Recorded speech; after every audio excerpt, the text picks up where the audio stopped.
It's in between 10 and Yeah, but he was charming about it.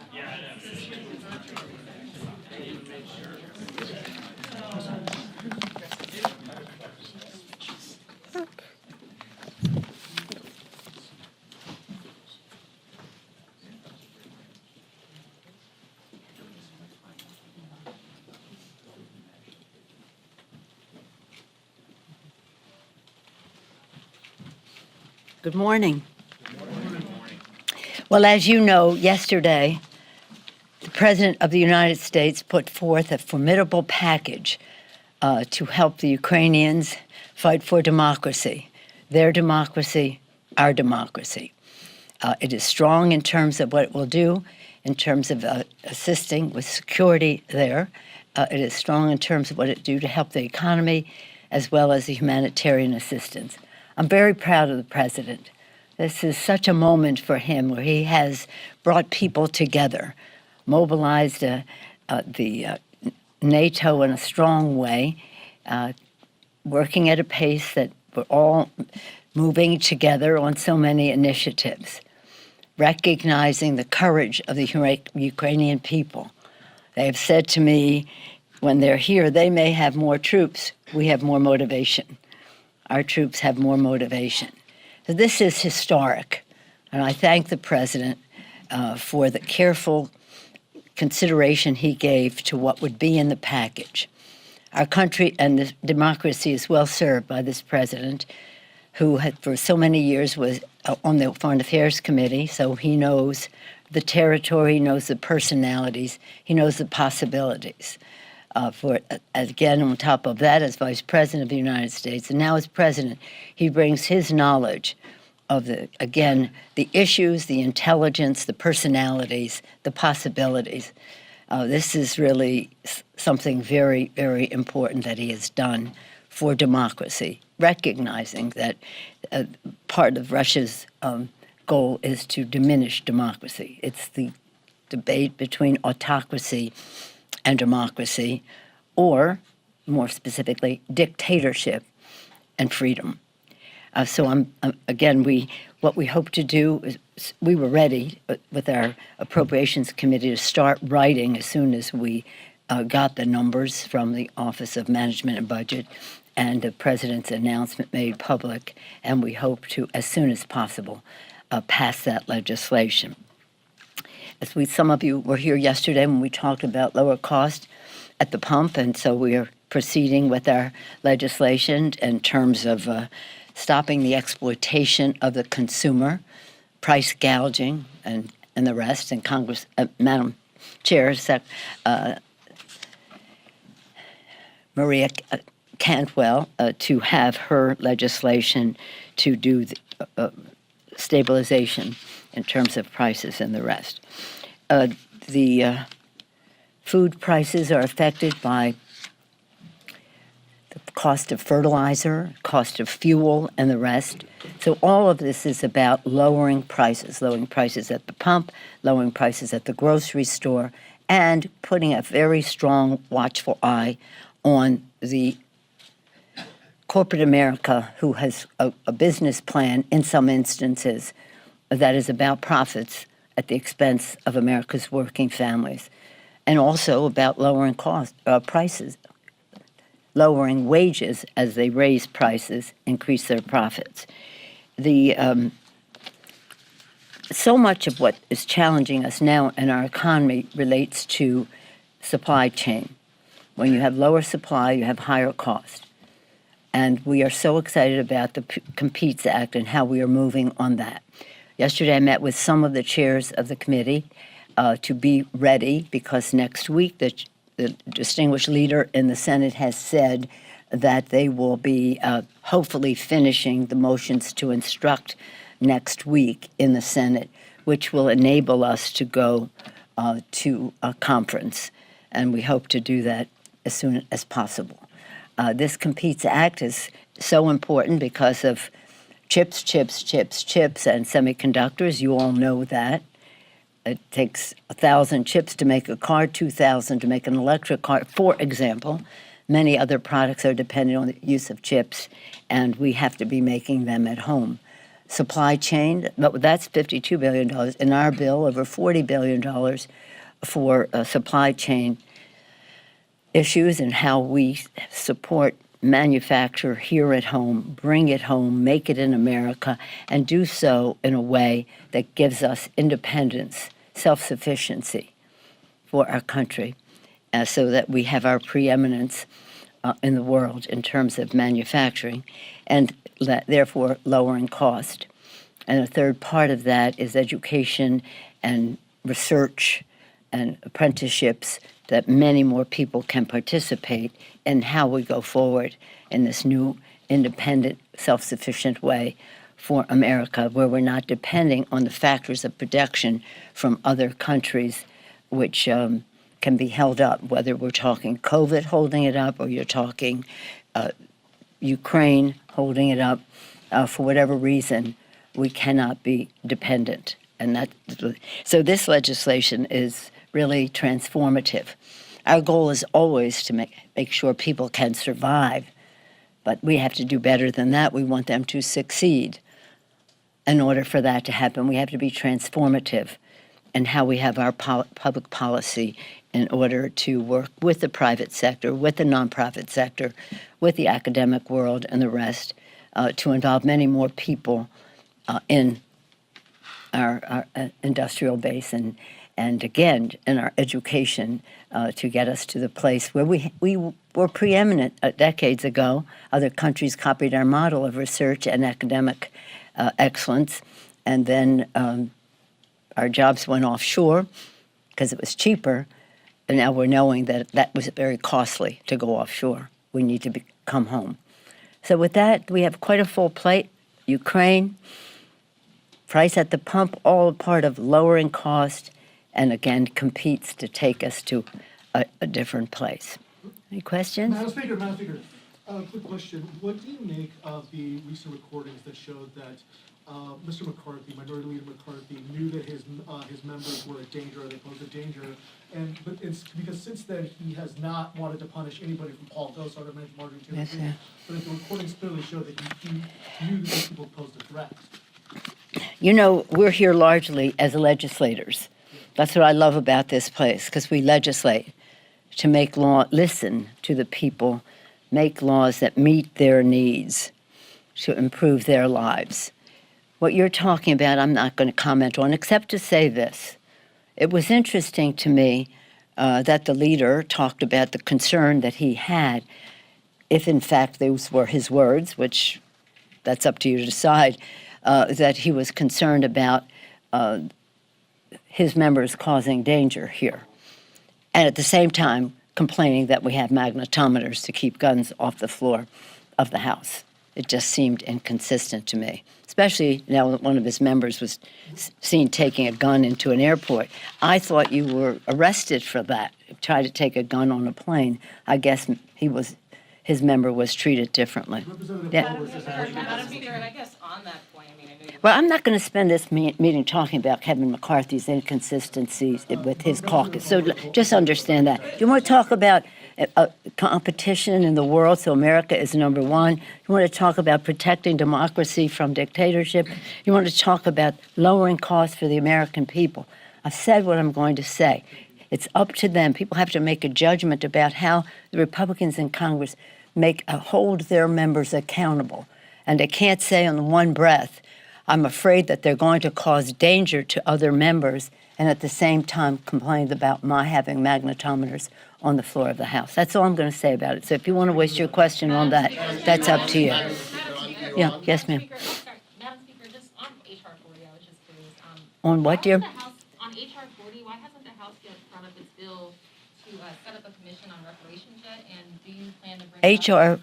Oh, sorry. HR 40? Oh, you're talking about that. And what's your question? No, I was just curious, why hasn't the House yet brought up that bill? And do you No, well, I think they're having hearings. It's a bill just to have a study, and it's up to the committees to have their hearing on that. I think people welcome that conversation. Congresswoman Jackson Lee has been a champion on that. Yes, ma'am. Just to follow up on your comment, because I know you were referencing the incident with Congressman Cawthorn. Okay, I'm not talking about that anymore, okay? I am not making any comments. Look, you have a concern about the behavior of the Republican conference. I have a concern that they are not here for meeting the kitchen table needs of the American people. My concern about their ethics and their behavior is something the American people and their constituents have to make a judgment about. But if you want to know what keeps me up about them, is that they are just opposed to all of the initiatives that we have to expand Medicaid so many more poor children especially can have access to it, that they oppose initiatives about pensions to ensure that families of these children have security into their grandparents and the rest, so they can have kitchen table concerns about the cost of food. My concern is that they're in the pocket of the fossil fuel industry and are in denial about the climate crisis. My concern is that they're in the pocket of the gun industry, and so they will not vote for initiatives that prevent gun violence in our communities. My concern is that it's very hard to get something to lower the cost of prescription drugs. You want to hear something about them?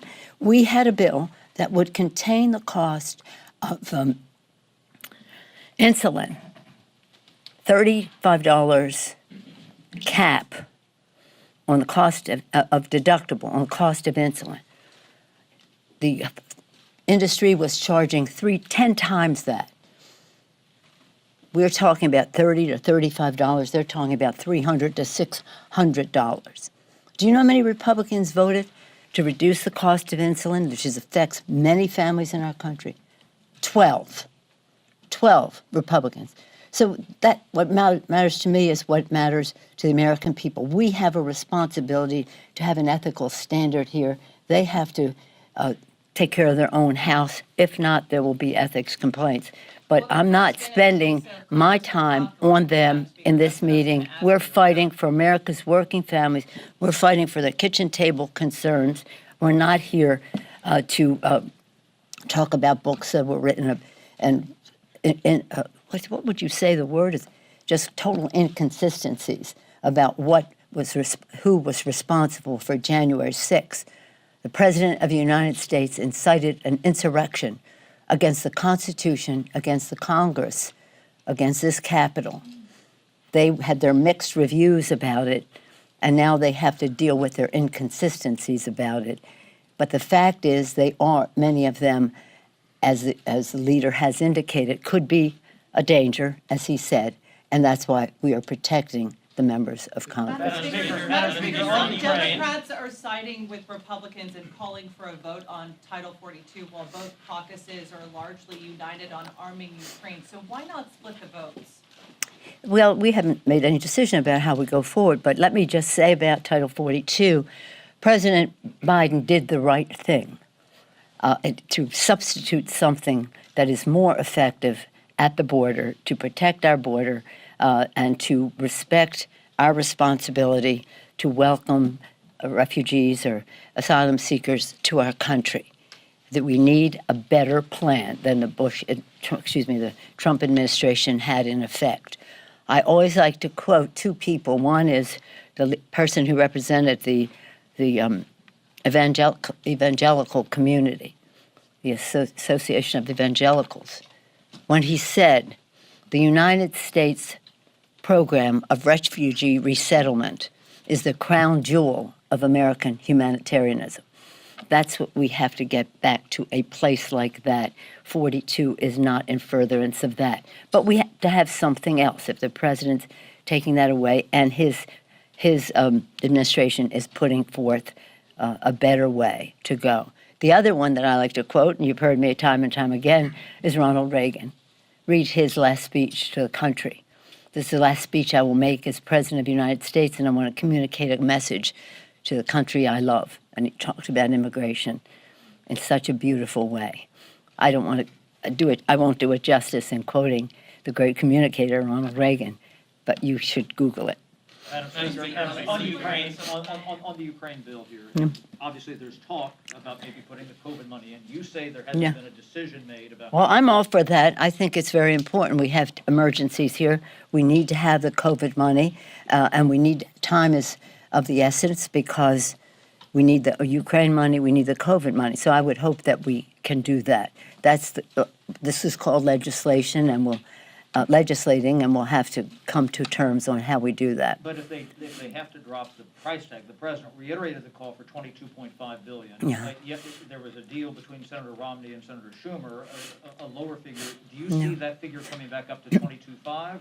Well, I would hope it would come up to 22.5, but as you described, this is a Senate negotiation, and we'll see what they come up with because it'll be what can pass the Senate, and it would be paid for. And is Title 42, if it's put into that, or there's a vote on that? Well, that's a different story. Let's see what. what the Senate, my understanding is that the Senate is working on, I don't know this for sure, but my understanding is that the Senate is working on other language that serves the purpose at the border, but is not Title 42. Madam Speaker, an issue that's a lot of American people are dealing with is the economy, and we just got the latest numbers Yeah. showing that it dipped slightly. Is this going to have any effect on the 2022 election come November, the midterms? Well, I think this is an aberration. There's plenty other statistics and analysis that have said this is an aberration, and there are many other factors that show that we have growth in our near future. But what we're worried about is what it means to the kitchen table, again, not to the election, but to the kitchen table of the America's working families. This is a president that has, under his leadership, 8 million jobs, 8 million jobs in 1 year. Again, a large part of that comes from the private sector. We respect that. Public, private, nonprofit, public and private initiative, individual initiative, but public policy on the part of Democrats in the Congress, as well as the President of the United States, 8 million jobs, cutting unemployment in half, raising wages. And again, when that happens, inflation goes up. When you have unemployment going down, as we said, when you have supply chain issues, costs go up because supply goes down. So we have to deal with it. And but I do think that if you read some of the other analysis that has surrounded that, and we want to. This is deadly objective. These are numbers.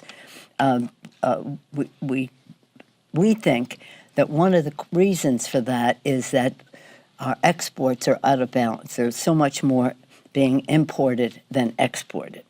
And one of the reasons to how we go down a path to improve that situation is to pass the Competes Act, bring it all home, and have our balance of trade be much more favorable to our country. That is another aspect of that figure, 1.5% or something was it this morning, and I saw that. But I also constantly read about this, and including this morning, as to those who have said, don't read so much into that.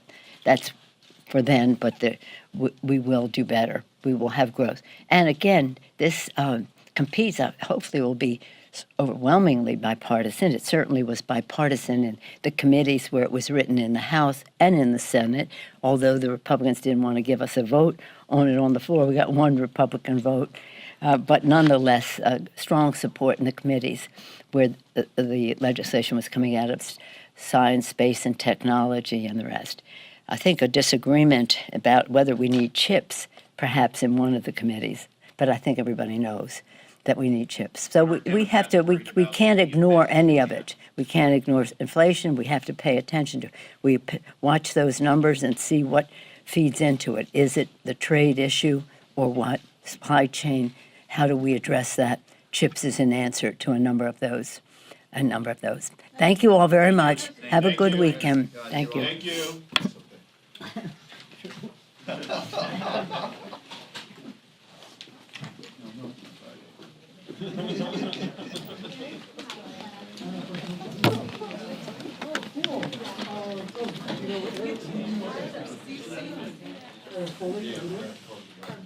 Todd, you got a cord dragging. Yeah, I'm trying to find it. Well, I just kind of threw it out there, but Here goes, Andrew. you gotta do it. No,